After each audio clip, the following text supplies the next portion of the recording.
Hello everyone! In this video, I'll show you how to withdraw money from FX Pro.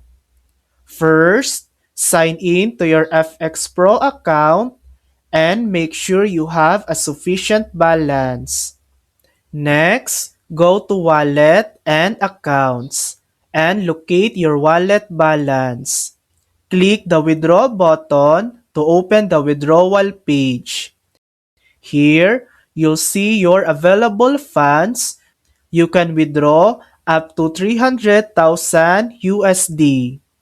Choose your preferred payment method such as crypto, bank transfer, or debit card, and follow the on-screen prompts. Finally, click Withdraw to complete your request. And that's it. That's how you withdraw money from FX Pro quickly and securely. Thanks for watching.